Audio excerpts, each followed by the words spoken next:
Se declara abierta la sesión ordinaria de la Academia del día 2 de mayo del presente año. Le ruego el favor al académico secretario que tenga la bondad de leer el orden del día. Martes 2 de mayo de 2017. Orden del día. Primero, verificación del quórum. Segundo, lectura de excusas. Tercero, consideración y aprobación del acta número 006 correspondiente a la sesión del 17 de abril del 2017. Cuatro, informe de la Presidencia, comunicaciones y consultas. Sexto, lectura del concepto de la Corte Constitucional por el académico doctor Heraclio Fernández Sandoval. Sexto, lectura del concepto de la Corte Constitucional por el académico doctor Carlos Vladimir Méndez. Séptimo, proposiciones y proyectos de los señores académicos. Octavo, referir. Está leído el orden del día y la Secretaría informa que hay quórum para llevar a tomar la sesión, señor presidente. Muy bien, ¿cómo está? Está en discusión el orden del día que acaba de leerse. De no haber alguna observación, ¿lo aprueba la Academia? Quinto, lectura del concepto de la Corte Constitucional por el académico doctor Heraclio Fernández Sandoval. Señor presidente, señor vicepresidente, señor secretario, compañeros académicos, señor doctor Álvaro Barrero Buitrago, secretario general de la Academia Colombiana de Jurisprudencia. Referencia: concepto Heraclio Fernández Sandoval para la Corte Constitucional, radicado en la Corte Constitucional de 11.972 de 15 de febrero de 2017. Atentamente me permito hacer llegar el concepto solicitado correspondiente a la consulta formulada por la Corte Constitucional a través del oficio 1256 dentro del radicado de acción de inconstitucionalidad de 11.972 de 15 de febrero del año en curso.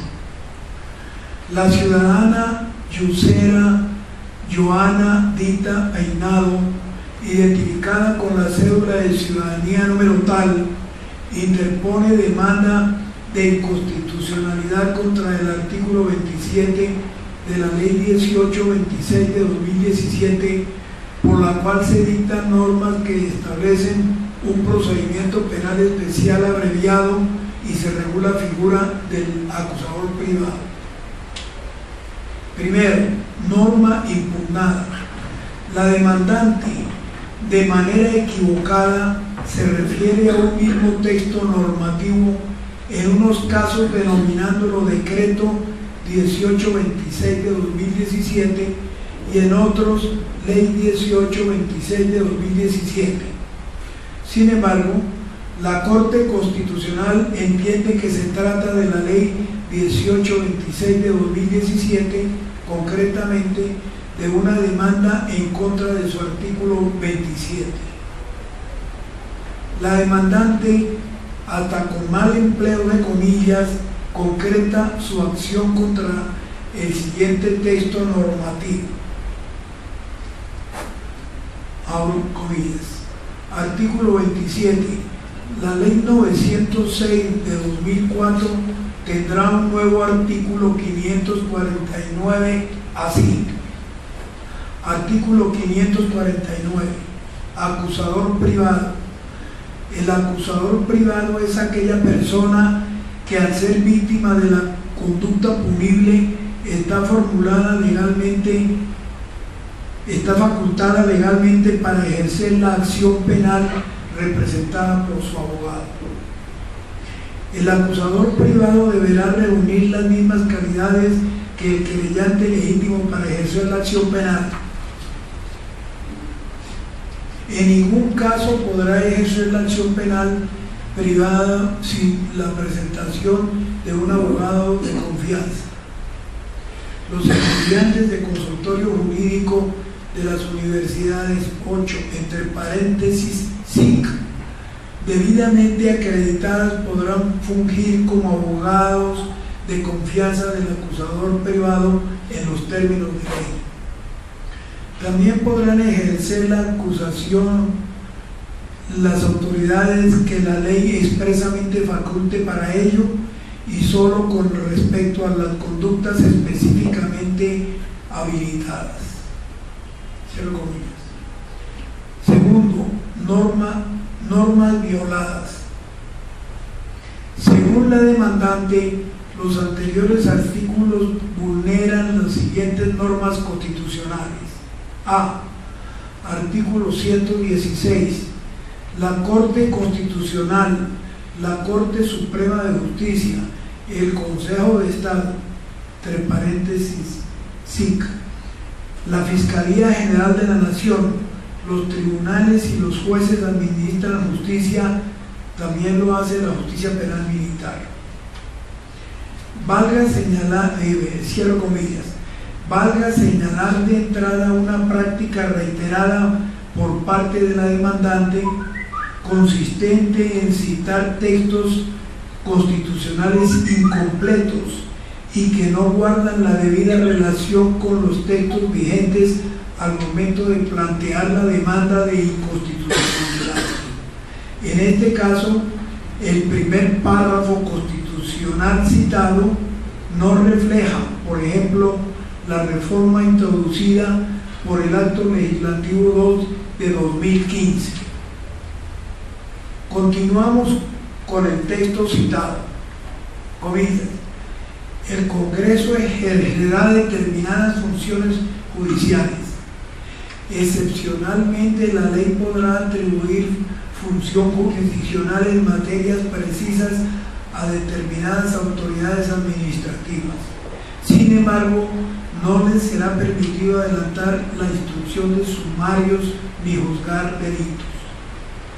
Los particulares pueden ser investidos transitoriamente de la función de administrar justicia en la condición de jurados en las causas criminales, conciliadores o en la de árbitros habilitados por las partes para proferir fallos en derecho o en equidad en los términos que determina la ley. Cierro comillas. B. Artículo 228. La administración de justicia es función pública. Sus decisiones son independientes. Las actuaciones serán públicas y permanentes con las excepciones que establezca la ley y en ellas prevalecerá el derecho sustancial. Los términos procesales se observarán con diligencia y su cumplimiento será sancionado. Su funcionamiento será desconcentrado y autónomo. Cierro comillas. C. Comillas. Artículo 250. La Fiscalía General de la Nación está obligada a adelantar el ejercicio de la acción penal y realizar la investigación de los hechos que revistan las características de un delito que lleguen a su conocimiento por medio de denuncia, petición especial, querella o de oficio, siempre y cuando medien suficientes motivos y circunstancias fácticas que indiquen la posible existencia del mismo.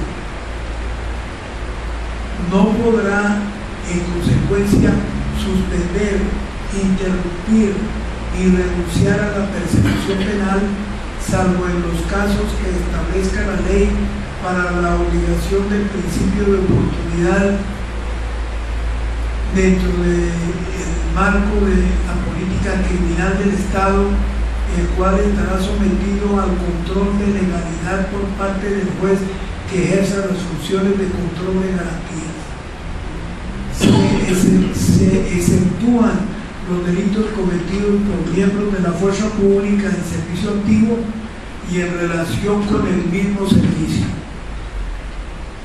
En ejercicio de sus funciones, la Fiscalía General de la Nación deberá, primero, solicitar al juez que ejerza las funciones de control de garantías las medidas necesarias para que se aseguren la comparecencia de los imputados al proceso penal, la conservación de la prueba y la protección de la comunidad, en especial de las víctimas. El juez que ejerza las funciones de control de garantías no podrá ser, en ningún caso, el juez de conocimiento en aquellos asuntos en que haya ejercido esta función. La ley podrá facultar a la Fiscalía General de la Nación para realizar excepcionalmente capturas. Igualmente, la ley fijará los límites y eventos en que proceda la captura. En estos casos, el juez que cumpla la función del control de garantía lo realizará a más tardar dentro de las 36 horas siguientes. Segundo, adelantar registros, allanamientos, incautaciones e interceptaciones de comunicaciones. En estos eventos, el juez que ejerza las funciones de control de garantías efectuará el control posterior respectivo a más tardar dentro de las 36 horas siguientes, al solo efecto de determinar su validez, entre paréntesis, subrayado mío. Nuevamente, se cita de manera irregular para una demanda de inconstitucionalidad una disposición que acabamos de subrayar en las líneas inmediatamente anteriores y que reza, comillas, al solo efecto de determinar su validez, cierro comillas, disposición introducida en el texto constitucional por el Acto Legislativo 3 de 2002 y que se cita aún habiéndose declarado inexequible por la Corte Constitucional mediante sentencia C-1092 de 19 de noviembre de 2003. Continuamos con el texto institucional citado por la demandante. Tercero, asegurar los elementos materiales probatorios garantizando la cadena de custodia mientras se ejerce su contradicción. En caso de requerirse medidas adicionales que impliquen afectación de derechos fundamentales, deberá obtenerse la respectiva autorización por parte del juez que ejerza las funciones de control de garantías para poder proceder a ello. Cuarto, presentar escrito de acusación ante el juez del conocimiento con el fin de dar inicio a un juicio público oral con inmediación de las partes, contradictorio, concentrado y con todas las garantías. Quinto, solicitar ante el juez de conocimiento la preclusión de las investigaciones cuando, según lo dispuesto en la ley, no hubiere mérito para acusarlo. Sexto, solicitar ante el juez de conocimiento las medidas judiciales necesarias para la asistencia a las víctimas, lo mismo que disponer el establecimiento del derecho y la reparación integral a los afectados con el delito. Séptimo, velar por la protección de las víctimas, los jurados, los testigos y demás intervinientes en el proceso penal. La ley fijará los términos en que podrán intervenir las víctimas en el proceso penal y los mecanismos de justicia restaurativa. Octavo, dirigir y coordinar las funciones de policía judicial que en forma permanente cumple la Policía Nacional y los demás organismos que señale la ley. Noveno, cumplir las demás funciones que establezca la ley. El fiscal general y sus delegados tienen competencia en todo el territorio nacional. En el evento de presentarse escrito de acusación, el fiscal general o sus delegados deberán suministrar, por conducto del juez de conocimiento, todos los elementos probatorios e informaciones de que tengan noticia, incluidos los que les sean favorables al procesado. Cierro comillas. La demandante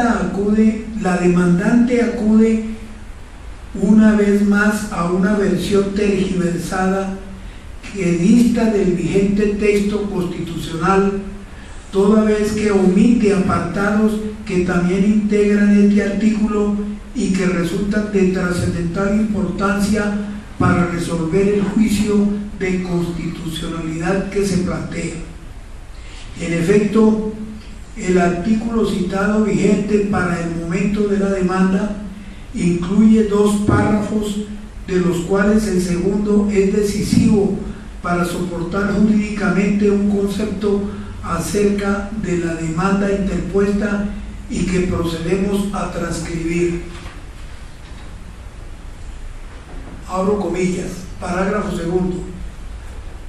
Atendiendo la naturaleza del bien jurídico o la menor lesividad de la conducta punible, el legislador podrá asignarle el ejercicio de la acción penal a la víctima o a otras autoridades distintas a la Fiscalía General de la Nación. En todo caso, la Fiscalía General de la Nación podrá actuar en forma preferente, entre comillas, subrayado fuera de texto.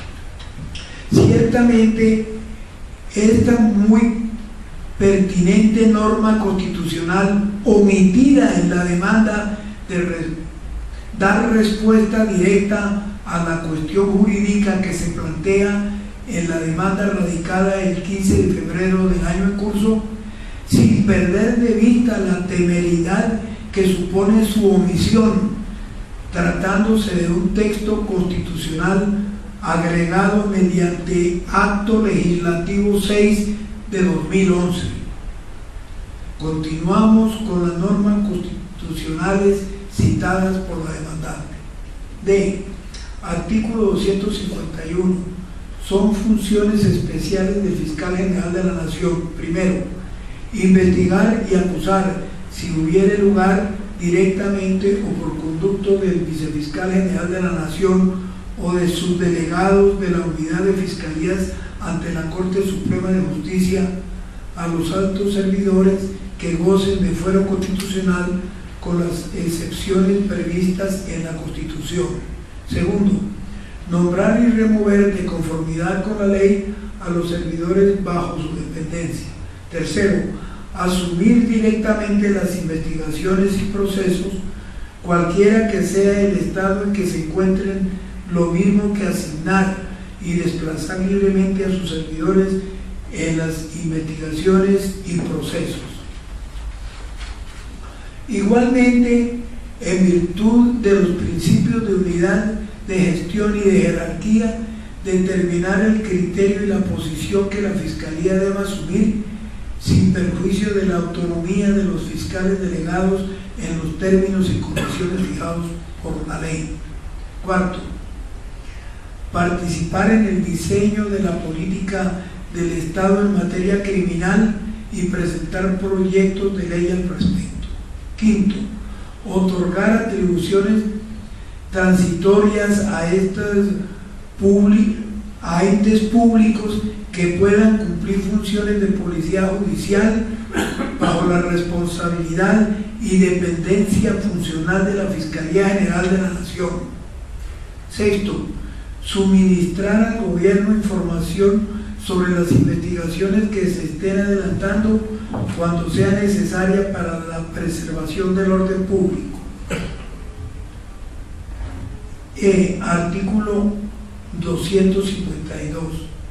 Aún durante los estados de excepción de que trata la Constitución en sus artículos 212 y 213, el gobierno no podrá suprimir ni modificar los organismos ni las funciones básicas de acusación y juzgamiento. Cierro comillas. F, comillas. Ley 270 de 1996, artículo 12, del ejercicio de función jurisdiccional por la rama judicial. La función jurisdiccional se ejerce como propia y habitual y de manera permanente por las corporaciones y personas dotadas de investidura legal para hacerlo, según se precisa en la Constitución Política y en la presente ley estatutaria.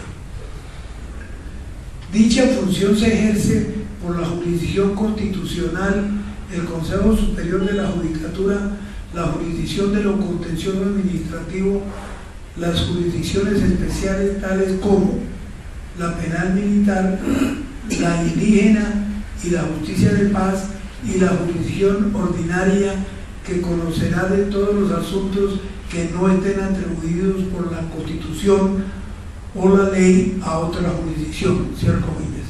Tercero, concepto de violación según la demandante.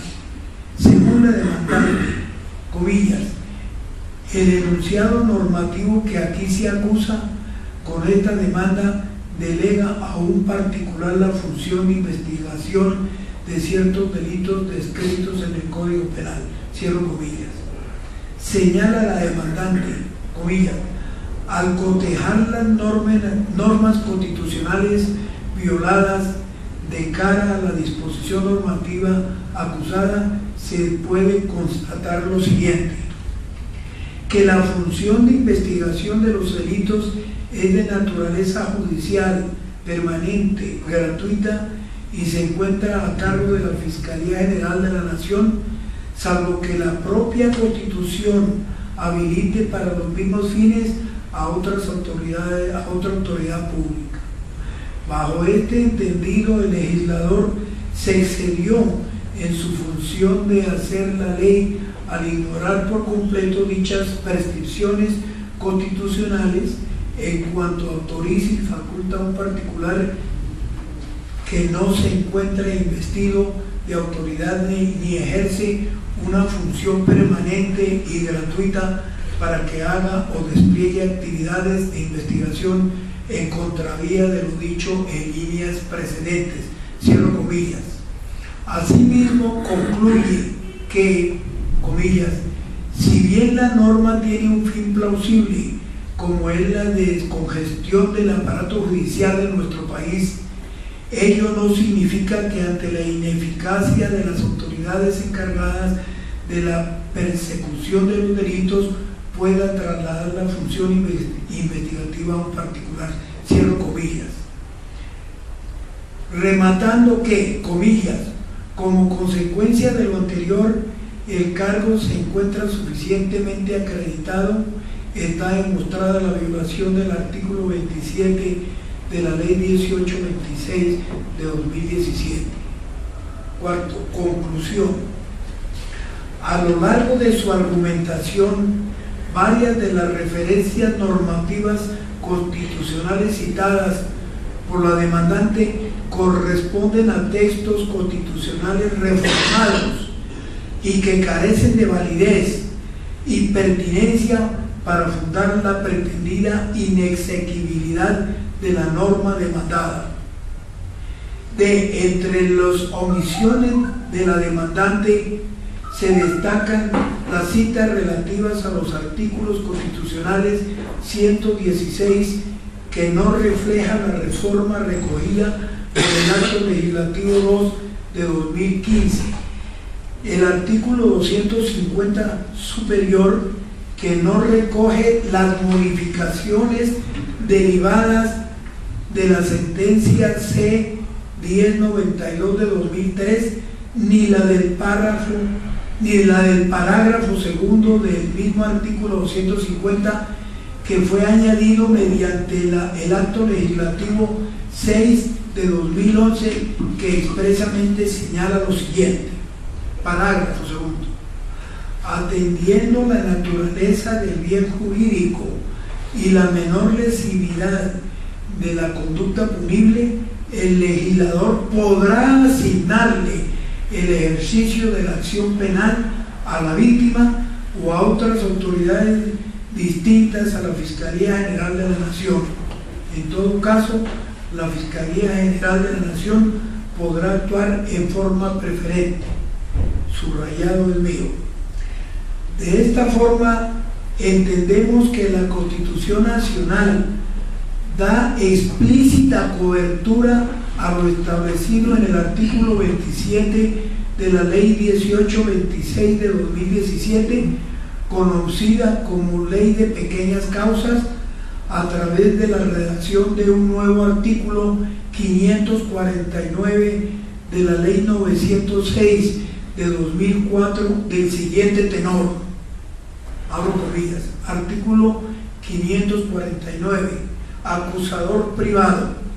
El acusador privado es aquella persona que al ser víctima de la conducta punible está facultada legalmente para ejercer la acción penal representada por su abogado. El acusador privado deberá reunir las mismas calidades que el querellante legítimo para ejercer la acción penal. En ningún caso podrá ejercer la acción penal privada sin la representación de un abogado de confianza. Los estudiantes de consultorio jurídico de las universidades debidamente acreditadas podrán fungir como abogados de confianza del acusador privado en los términos de ley. También podrán ejercer la acusación las autoridades que la ley expresamente faculte para ello y solo con respecto a las conductas específicamente habilitadas. Por lo anteriormente expuesto, salvo mejor criterio por parte de la Academia, estimo que los fundamentos de la demanda objeto de estudio carecen de argumentación jurídica y, por lo tanto, debería negarse su pretensión. Cordialmente, Heraclio Fernández Santoval. Ese juicio de validez que trata de construir la parte actora no cumple con los cargos en la forma en que lo ha señalado la Corte Constitucional en la jurisprudencia. Como ustedes saben, la Corte ha reiterado la forma en que los cargos se tienen que formular. Eso tiene unos requisitos, por ejemplo, no se ve un cargo de constitucionalidad bien construido, de manera que con el mayor conveniencia yo sugiero que la recomendación de la Academia sea que la decisión sea inhibitoria, que es lo que usualmente ocurre en esos casos de protesta. Muchas gracias. Por razón de términos, consultando con la presidencia, se envió a la Corte y creo que es sumamente clara la situación, la forma como trata, entre otras cosas, de buena o mala fe, de engañar a la Corte, la demandante, que no cita, omite lo más importante de todo, que es ese parágrafo segundo de la ley, que permite perfectamente que la acusación privada también pueda participar en la acción judicial. Seguimos por orden. Sexto, lectura del concepto a la Corte Constitucional por el académico Carlos Frederic Méndez. Señor presidente, señor vicepresidente, señor secretario, señores académicos. Puede continuar entonces, doctor, y le agradezco mucho que haya puesto esta inquietud antes de la lectura del concepto. Bueno, señor presidente, muchas gracias. Normalmente, en mi caso particular, yo envío el proyecto de respuesta. No le digo a la secretaria de la academia que lo reenvíe ella, sino que antes de eso yo tomo la vista que está en los correos que llega a la academia, y a todos ellos les envío el proyecto, y pues he recibido en 2 oportunidades algunas sugerencias Así que es, he tomado. Respecto a este concepto no recibí ninguna, entre otras cosas es un concepto muy difícil para mí, porque se trata de la demanda de 6 artículos del Código de Policía, una demanda muy bien presentada desde el punto de vista también ideológico que jurídico, por la calidad de los actores que la presentaron, y porque la verdad es que 10 días para estudiarse uno este delito que presenta el presidente Maduro, ya así, ¿no?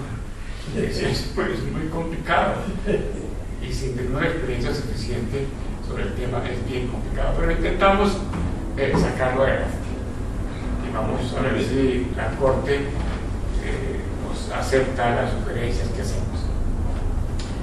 Dice: Honorable Corte Constitucional, la radicación, la demanda de inconstitucionalidad, la relación de las normas acusadas, los actores, los leo para que sepamos que son personas muy juiciosas, académicas, que hablando. César Rodríguez, creo que él es el presidente, si no estoy mal, del Observatorio Jurídico, tiene que ver muchísimo, creo que con la Universidad de los Andes. Vivian Newman es también una abogada muy prestigiosa, Mauricio Albarracín, que es el coordinador de los abogados que defienden todos los derechos de la comunidad LGTBI, Luz Marina Barragán, que entre otras cosas está siendo candidata a una de las cortes, y María Paula Ángel, de tal manera que son personas muy formadas, especialmente en el campo académico investigativo. Hay una diferencia grande, señor presidente, señores académicos, entre la forma de pensar del académico, del escritorio puro, el juez y por supuesto el abogado litigante. Yo soy fundamentalmente abogado litigante, de tal manera que mi ubicación es bien diferente de los demás. Y por supuesto que digo magistrado ponente, doctor Alejandro Linares Castillo. Como es el magistrado ponente, a veces a uno con ciertos magistrados le corresponde más responsabilidad porque le van a leer lo que uno dice. Y digo lo siguiente, honorables magistrados, que es tal vez la aclaración que se estaba haciendo antes. Dice, a mí me llega un oficio donde le dice responda del concepto. Entonces yo le digo, en nombre de la Academia Colombiana de Jurisprudencia, manifiesto que la entidad agradece la gentil invitación que la Honorable Corte le hizo para participar en el proceso de la referencia y cumple su deber al expresar en lo esencial, dadas las limitaciones del tiempo y la complejidad del tema, su concepto técnico sobre la materia en los siguientes términos. De tal manera que así el documento se esté enviando personalmente, pues se está haciendo en nombre de la Academia, se toma la vocería de la Academia, y como ya se repartió a través del correo electrónico y no hubo observaciones, asumo que estaba bien elaborado.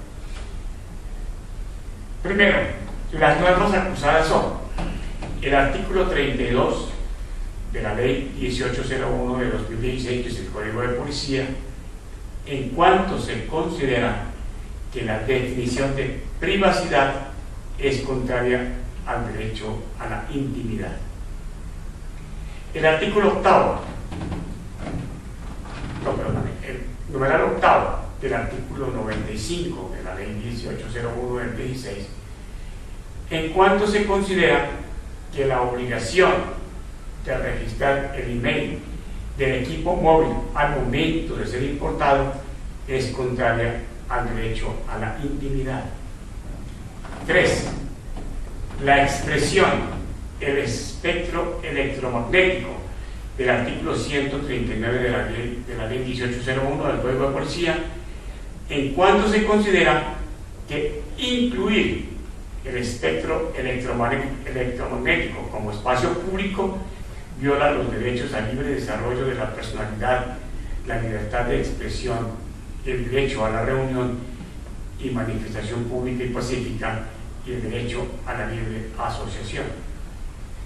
Cuarto, el parágrafo segundo del artículo 146, en cuanto se considera que instalar o implementar cámaras de vigilancia dentro de los vehículos destinados a la prestación del servicio público de transporte es violatoria del libre desarrollo de la personalidad, la libertad de expresión y el derecho a la libre asociación. Quinto, el primer inciso del artículo 237, en cuanto asumen los demandantes que el considerar como públicos y de libre acceso la información, imágenes y demás datos almacenados por los sistemas de video o medios tecnológicos ubicados en los espacios públicos o en lugares abiertos al público viola el derecho a la verdad.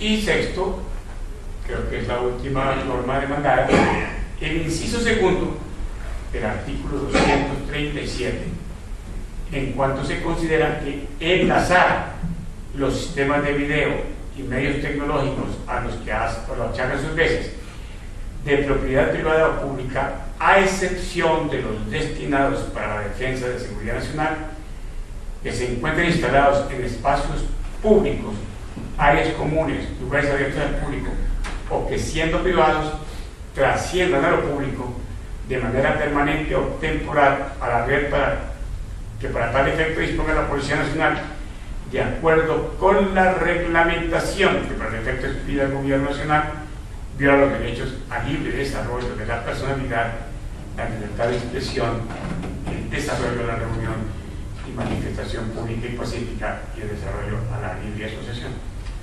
Fundamentalmente, los derechos que los demandantes consideran violados son el derecho a la intimidad y el derecho al libre desarrollo de la personalidad. Son tal vez la columna vertebral de la asociación.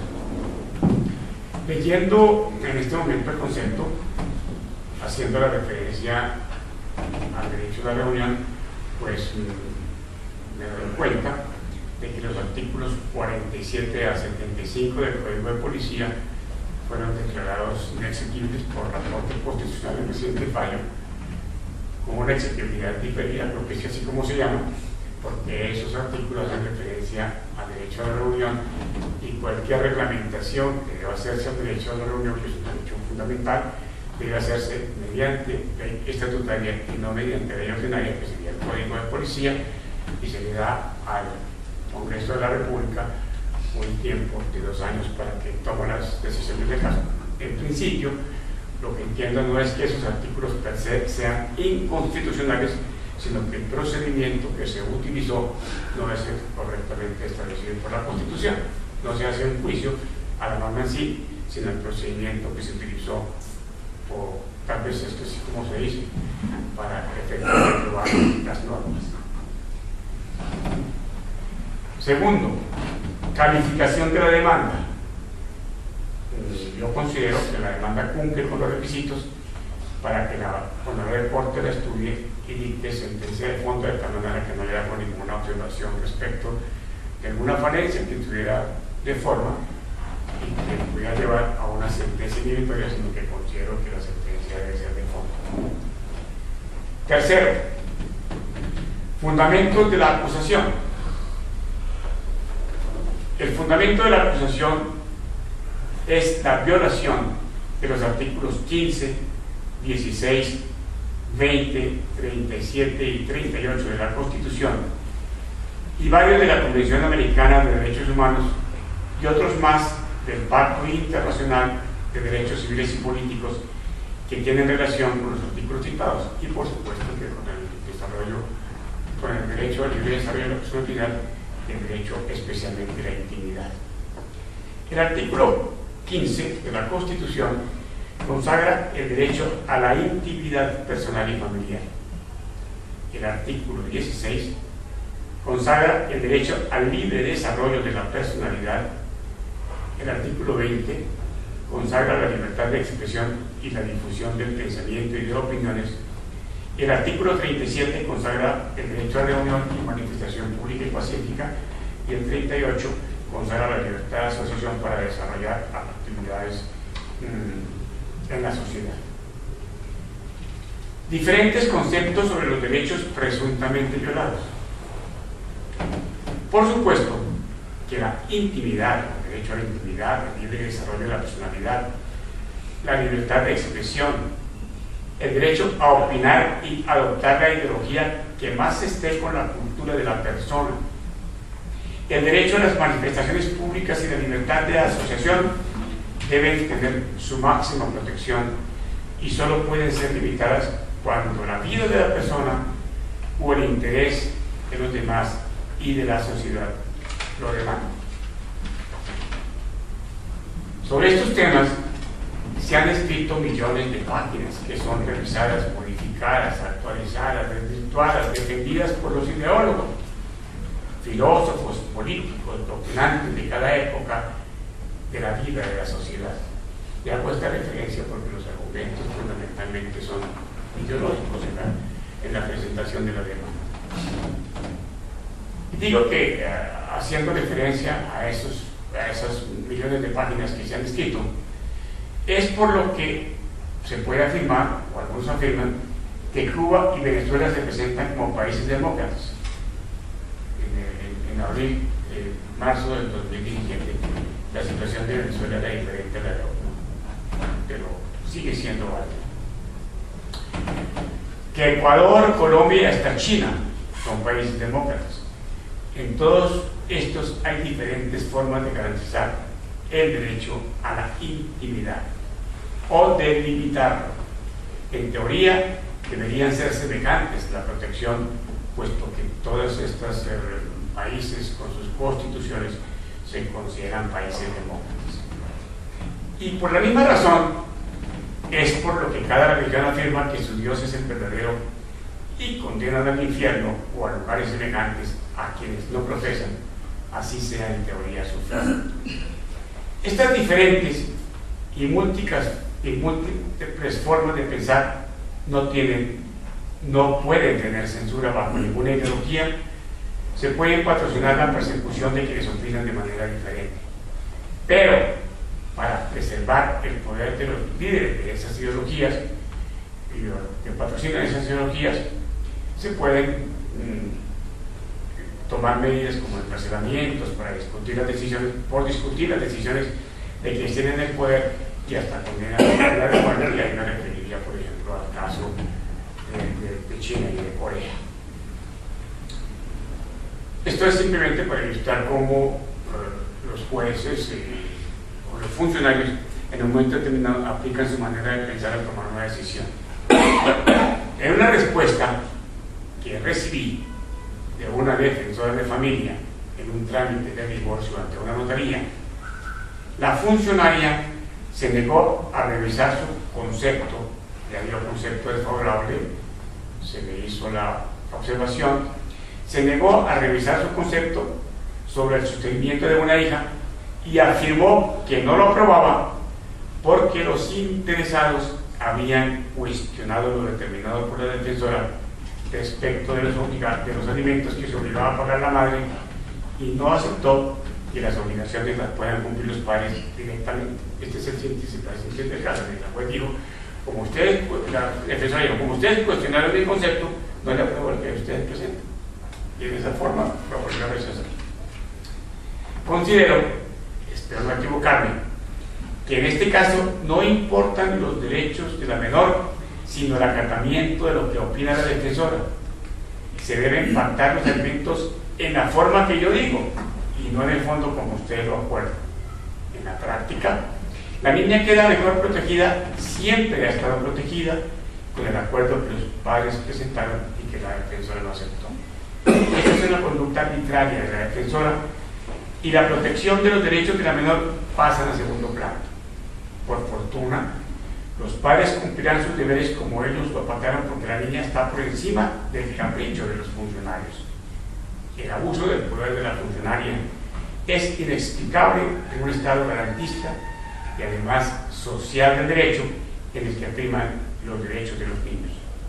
Entonces, la violación de los derechos no depende tanto de la forma como están regulados, sino de la cultura del funcionario que debe intervenir para garantizar esa protección, y por supuesto que de la cultura de los asociados, que para el caso del Código de Policía y Convivencia es muy importante, porque yo hago más relevancia en la denominación de Código de Convivencia que Código de Policía, porque este es un código de civismo, es un código de civilidad, es la manera como los ciudadanos se comportan en las chivitas del antiguo derecho romano. La opinión de los demandantes. Los demandantes hacen referencia, en primer lugar, a conceptos generales, con énfasis en conceptos filosóficos, especialmente el derecho a la intimidad, y en segundo lugar, enjuician cada norma en particular, siguiendo los criterios de orden conceptual expuestos en el primer capítulo. Eso quiere decir que en opinión de los demandantes, según su opinión, las normas contrarían su opinión y por lo tanto deberían ser declaradas inconstitucionales.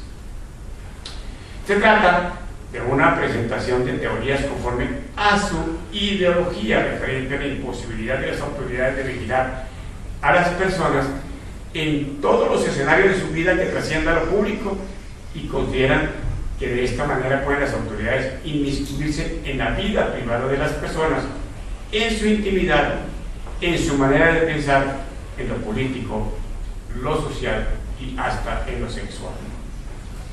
Es la presentación de razones válidas para defender la manera de pensar de los demandantes, pero no son contundentes para desvirtuar la presunción de legalidad de las normas demandadas, aun cuando si se examina solo conforme a las tesis de los demandantes, podría concluirse subjetivamente que pueden ser violatorias de la Constitución, claro que bajo modalidades o aclaraciones en casos concretos. Esto lo subrayo porque yo considero que las leyes deben gozar del beneficio del derecho. En principio, debe entenderse que las normas dictadas por la entidad competente para legislar, que es el Congreso, que se presume que saben hacer las leyes, deben estar ajustadas a la Constitución, y la acción de inexigibilidad es un juicio para controvertir esa presunción de legalidad. Problemas jurídicos. Los problemas jurídicos que considero debe resolver la Honorable Corte son los siguientes. Respecto de cada una de las 6 normas demandadas, se deberá preguntar si, como están concebidas, se ajustan a las finalidades del Código de Convivencia, entre otros, el de prevenir la perturbación de la sana convivencia, y en el evento de que no se ajuste a la finalidad de este código, si tienen protección constitucional para no ser declaradas inexequibles. Todo se hará bajo el marco de que no hay derechos absolutos, que ni siquiera de libertades protegidas sin condiciones y espacios. Los límites de los derechos son los derechos de los demás, puesto que estos no pueden violarse. Análisis de la constitucionalidad de las normas demandadas, marco constitucional y naturaleza de los códigos de convivencia. En primer lugar, la Honorable Corte deberá establecer el marco constitucional y legal dentro del cual se analizarán las normas demandadas. Las normas de convivencia, digo yo, más llamadas código de policía, porque lo más importante no es cómo se aplican las sanciones por los funcionarios de policía, uniformados o no, sino cómo se previenen las conductas que alteran la convivencia ciudadana, están dispersas en varios códigos. El código de policía dice que la función principal era de prevenir. Lo que hemos visto en la aplicación del código es que los policías se han dedicado a imponer multas por todo lo que se les ocurre, de tal manera que extra proceso, digo, el código de policía es una pequeña reforma fiscal porque están consiguiendo muchos recursos con la cantidad de multas que están imponiendo por todo. En la Constitución, la norma vertebral es el artículo 2 que enseña que uno de los fines esenciales del Estado es asegurar la convivencia pacífica de las personas y la vigencia de un orden justo, y en armonía con este precepto, la garantía del derecho y el deber a la paz, la sanción de todo acto de violencia intrafamiliar, el respeto al debido proceso y otras más. El Código de Policía hace parte de un bloque de normas que de manera particular procuran la sana convivencia, el respeto ciudadano, la civilidad, la armonía en la ciudad.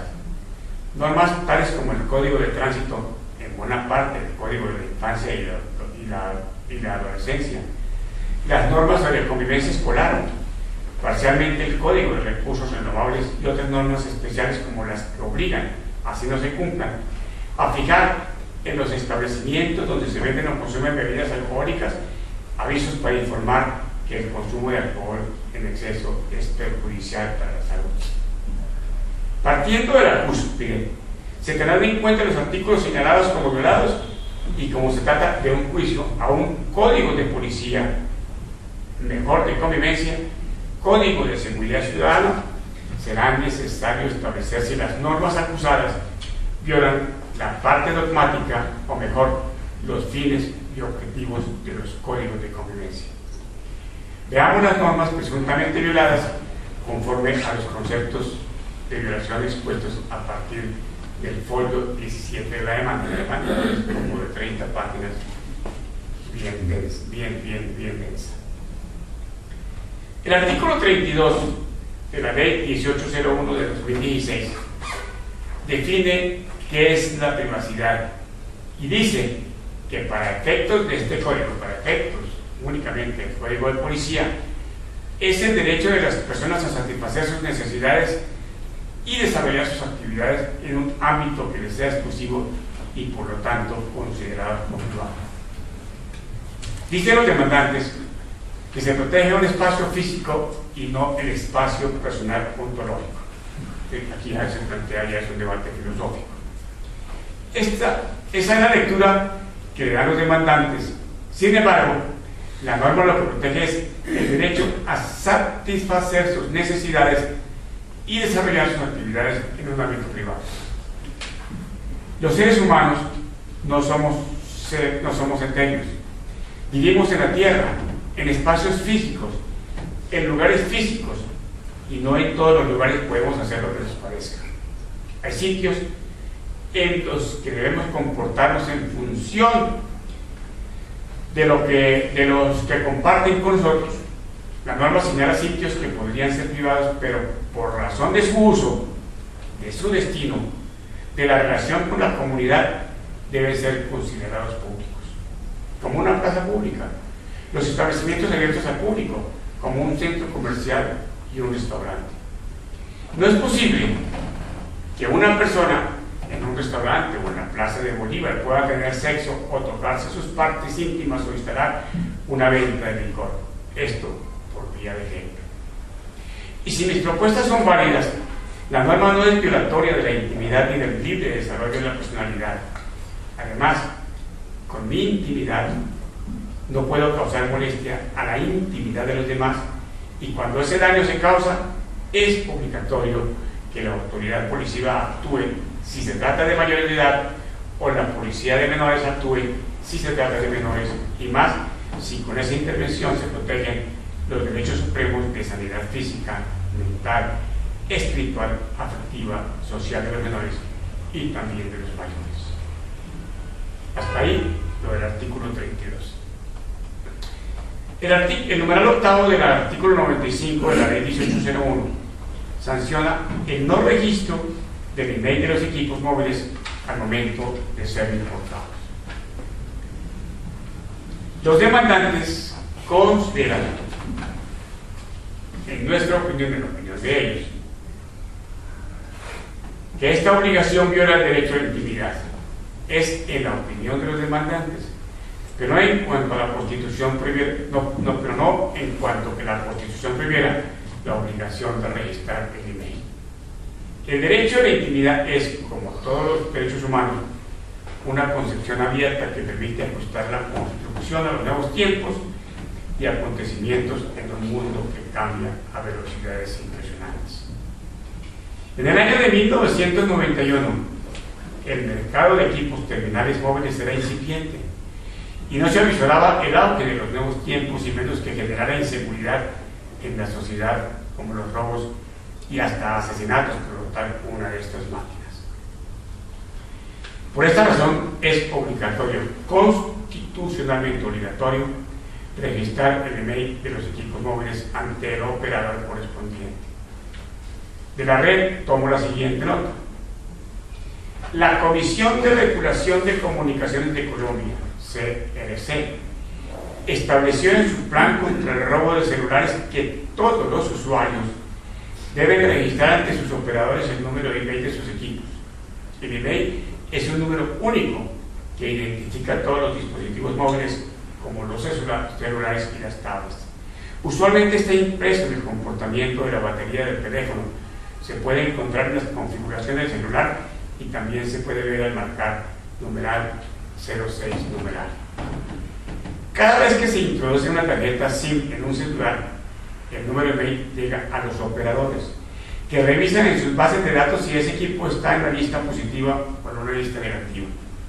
En la lista positiva están todos los celulares que fueron comprados directamente en los operadores y puntos de venta autorizados, o aquellos cuyo email ya fue registrado por sus dueños.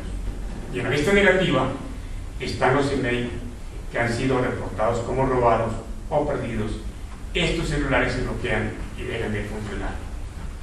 El problema surge con una tercera lista, la de los números que no están en ninguna de las dos listas anteriores. Por lo general, estos son celulares de personas que los compraron en lugares no autorizados, que los compraron en el exterior o que tienen un celular robado al que se le cambió el email ilegalmente.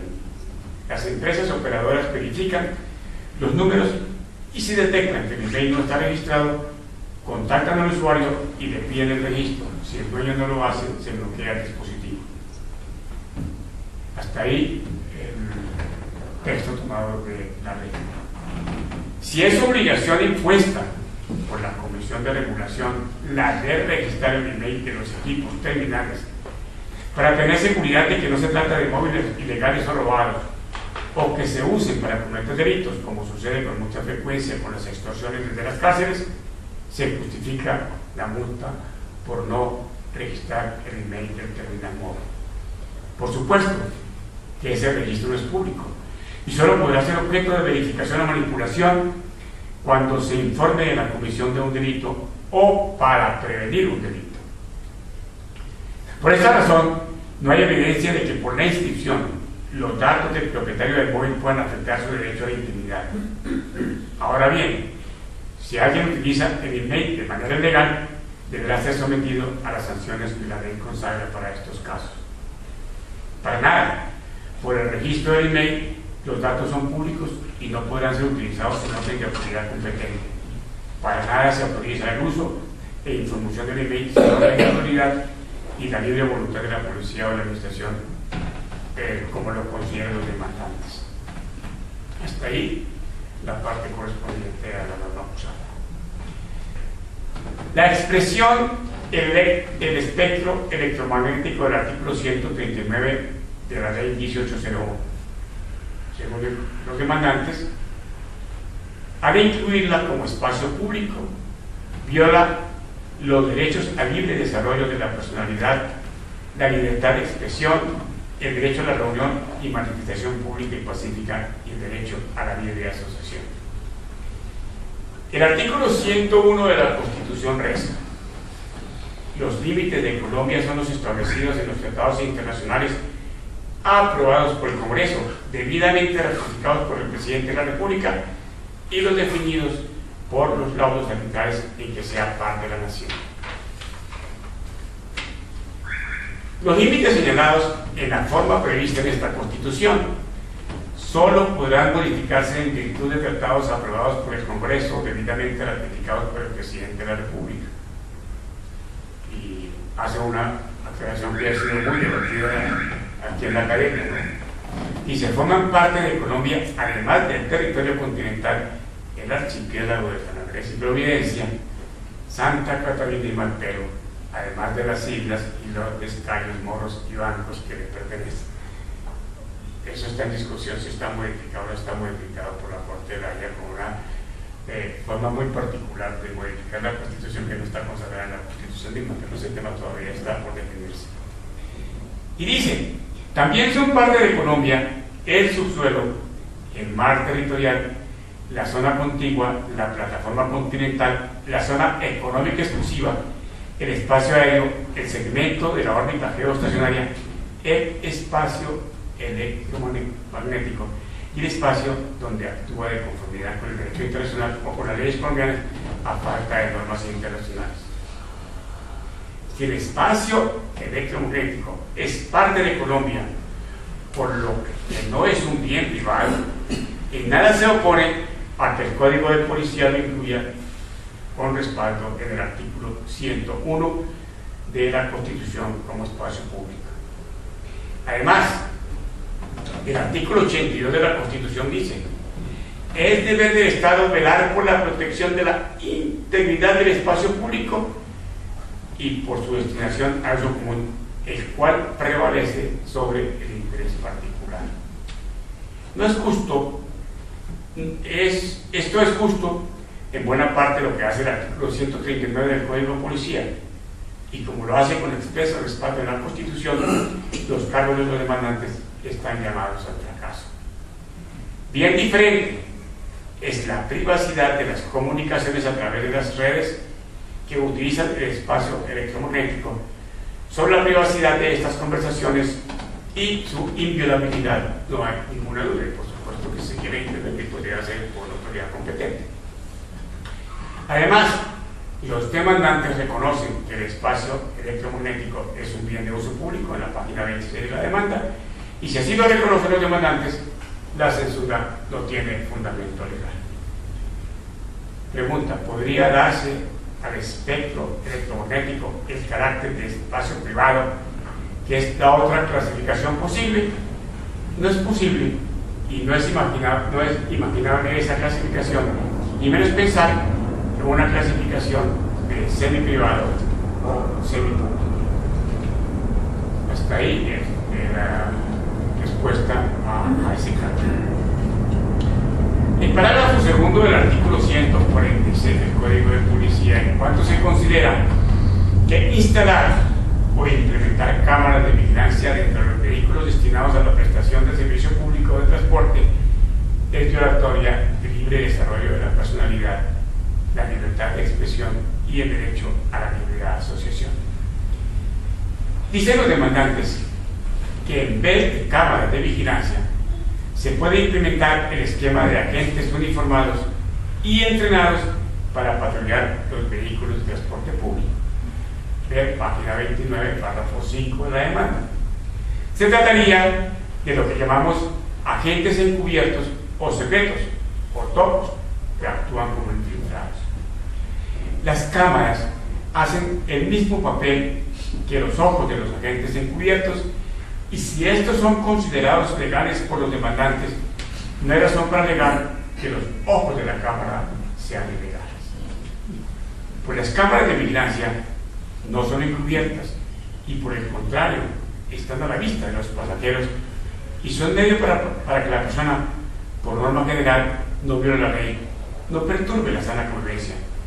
Y esto es lo que llama el Código de Convivencia prevención. Y si se previene la comisión de un delito, de solo un delito, que puede ser la comisión de un homicidio, se justifica plenamente la instalación de las cámaras de vigilancia. Las cámaras de vigilancia ayudan muy eficazmente a prevenir el delito, y respecto de los delincuentes usados, ayudan a identificarlos. Son tan importantes como las alarmas contra robo. Hasta ahí el tema del artículo comentado. El primer inciso del artículo 237 del Código de Policía, en cuanto se considera que son públicos y de libre acceso a la información, imágenes y demás datos almacenados por los sistemas de video y medios tecnológicos ubicados en el espacio público o en lugares abiertos al público, y por eso se viola el área de datos. El párrafo anterior, les he dicho que las cámaras de vigilancia, que son como agentes encubiertos, pero con la ventaja de que están a la vista de todos, no violan la Constitución. Es indudable que esas imágenes y datos, siendo públicos y de libre acceso, ponen a las personas en evidencia público y podrían violar el derecho a la intimidad. Pero como la ley dice que, salvo que esa información esté amparada por reserva legal, lo que corresponde es reglamentar la norma para impedir que esa publicidad pueda violar el derecho a la intimidad. Hasta ahí la referencia a la norma demandada. El segundo inciso del artículo 237 de la ley 1801, en cuanto se considera que enlazar los sistemas de video y medios tecnológicos por los que hagan sus veces de propiedad privada o pública, a excepción de los destinados para la defensa y seguridad nacional, que se encuentran instalados en espacio público, áreas comunes, lugares abiertos al público o que, siendo privados, trasciendan lo público de manera permanente o temporal a la red para que el efecto disponga la Policía Nacional, de acuerdo con la reglamentación que para tal efecto expide el Gobierno Nacional, viola los derechos al libre desarrollo de la personalidad, la libertad de expresión, el derecho a la reunión y la manifestación pública y pacífica, y el derecho a la libre asociación. La utilidad de estas cámaras de video será mayor si son fácilmente inspeccionadas en el evento de una posible o real perturbación de la convivencia pacífica. Y todo será conforme al reglamento que expida el Gobierno Nacional. Entonces, per se, la instalación de cámaras no viola el derecho a la intimidad.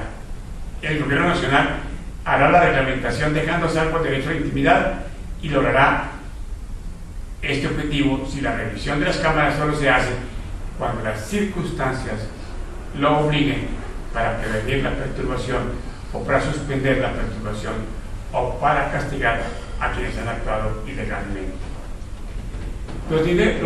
Los demandantes consideran que en cambio de enlazar las redes con las de la policía se podría solicitar las grabaciones de los sistemas de video y con esto legitiman el uso de las cámaras que censuran en la norma anterior demandada con el fin de investigar el delito como sucedió en el reprochable caso del asesinato de la niña Juliana Zamboni.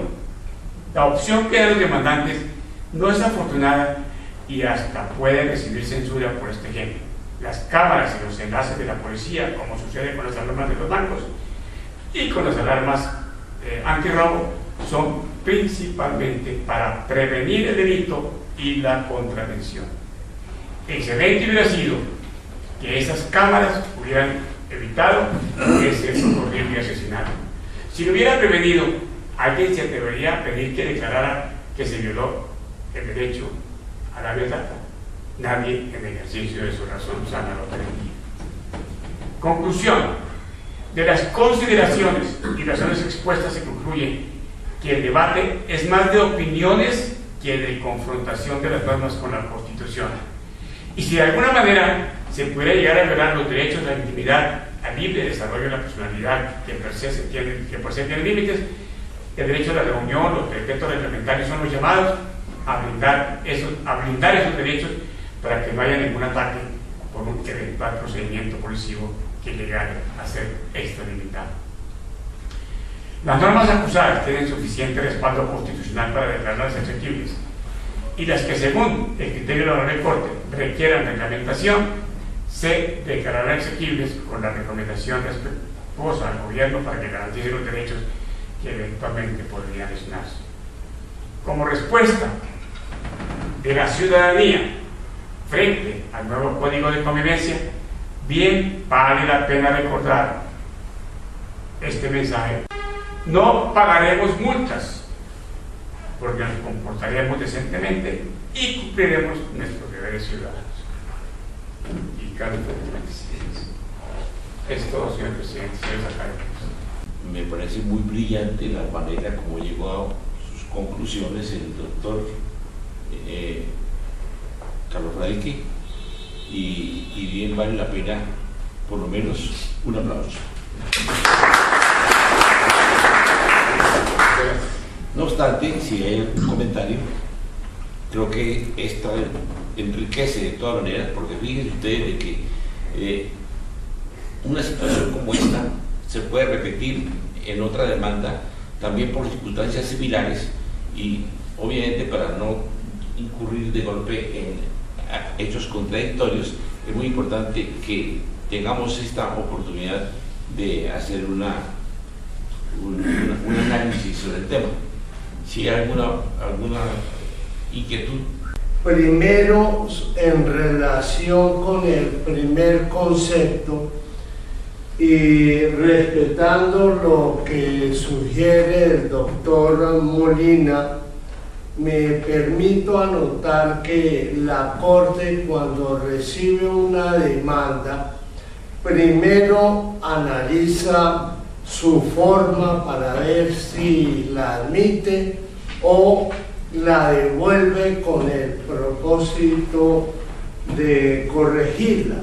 Entonces me temo que cuando ya la ha admitido es muy difícil que se inhiba después de resolver de fondo, porque sería una contradicción. O sea, comparto la idea, pero veo que puede ser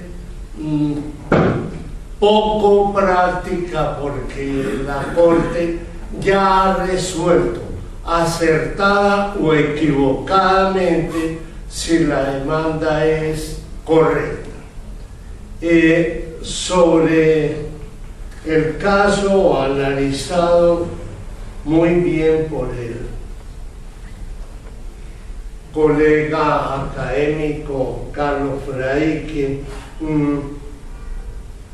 una anotación, una observación puramente formal, porque en alguna parte se habla de la presunción de legalidad, pero sería presunción de constitucionalidad, porque está siendo confrontada no con la ley, sino con la Carta. Y ya en la parte de fondo, y solamente como una expresión personal, me llama la atención, bueno, dice, y es cierto, son juristas connotados, pero los veo un poco contradictorios, porque defienden mucho la individualidad, pero también la comunidad.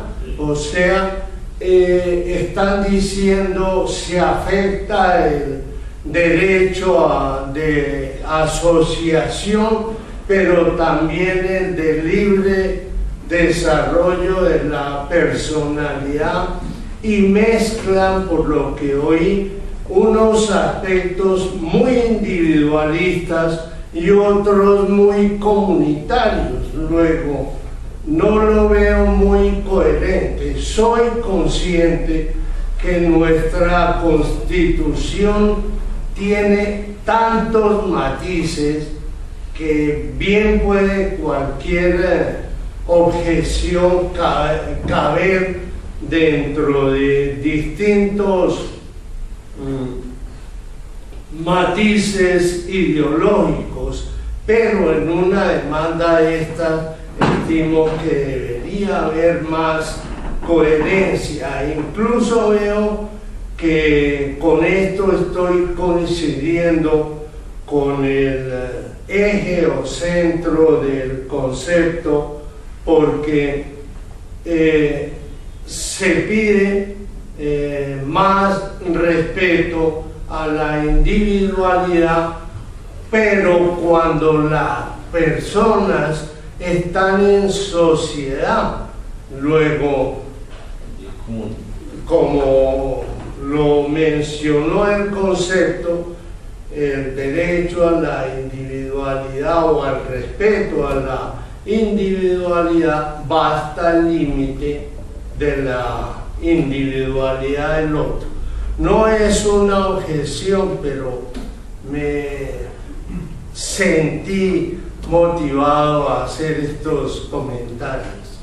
Si se trata de una presunción de constitucionalidad y de legalidad. El otro punto, desde luego, pues sí, ánimo de entrar en polémicas, es que pues en la Corte en alguna oportunidad se ha presentado que, al fin y al cabo, el acto admisorio es de ponente, pero se lleva el proyecto a la sala de 9 y no falta la oportunidad de que pongan de presente que la demanda no fue bien admitida frente a la acusación de ciertos dispositivos. Uno ve, por ejemplo, la C-150-2003 de SPA, y hay otras donde en servicios públicos domiciliarios, donde la sala al final se niega. Entonces, es un poco la coyuntura de la ponencia, y vas a la plena ya el proyecto, y ahí sí están todos para discutir. De pronto dice, mira, creo que ese cargo no está bien. Y bueno, entonces, inhibitorio. Pero en todo caso, pues, muy de acuerdo en general. Hemos dado conceptos en donde hemos pedido a la Corte que se cae inhibida por falta de cumplimiento de los requisitos formales y por falta de, en alguna forma, de integración de la proposición jurídica completa. Sí. Y a veces porque está emitida la demanda, pero al declarar inexequible 2 o 3 palabras que son el objeto de discusión jurídica, pues el artículo queda sin sentido. Entonces la Corte ha declarado, en varias oportunidades ha manifestado que se inhibe, de tal manera que para emitir la demanda es únicamente el cumplimiento de los requisitos formales, que es tanto como la demanda que no le da un juez. El juez la admite porque está formalmente presentado, no que no ganó la demanda. Depende de la época en que se decida y hasta ahí pasa. La segunda parte es, hice referencia en términos generales a la presunción del beneficio del derecho, que es mucho más amplio que el concepto de constitucionalidad, porque dentro del concepto de beneficio del derecho está la Constitución, están las normas, están las normas marco, están los tratados internacionales, que es un concepto que viene más del derecho canónico que del derecho ordinario. Entonces, pero sí, por supuesto, seguramente me faltó decir más preciso eso, pero es el beneficio del derecho general. Y muchas gracias. Muy bien, sí, tanto la exposición del doctor Heraclio como la del doctor Carlos Radique, obviamente un caso mucho más complejo, el del doctor Carlos Radique, por circunstancias naturales del tema, pero pienso que nos hemos enriquecido mucho sobre la manera de ayudar la discusión y hacerle frente a esto. Y es que parece que se está reviviendo con los conceptos de la Corte Constitucional, y ahora que se hablan de las derechas ultras, de las izquierdas ultras, ¿qué tanta vigencia tiene en Colombia el precepto de nuestro escudo de libertad y orden? O si de pronto lo que se quiere es cambiar orden y libertad, que filosóficamente es un tema de mucho calado, pero podríamos, señor presidente, usted lo considera, hiciéramos una tertulia amplia sobre ese tema, si es libertad y orden o si es orden y libertad, donde está contemplada toda una ideología sobre el comportamiento del ser humano ante lo social. Sí. Y así simplemente quiero contar que además de las sesiones que hacemos solemnes de ingreso y de las sesiones ordinarias de trabajo como las presentes, pues también la comisión de la mesa está empeñada en rescatar unas tertulias, y de una vez quiero comunicar a la asamblea que estamos contemplando para los próximos días, vamos a ver si lo logramos hacer en este mes de mayo, una tertulia sobre el origen del violín. Agotado el orden del día, les agradezco la presencia y les invito al tradicional refrigerio.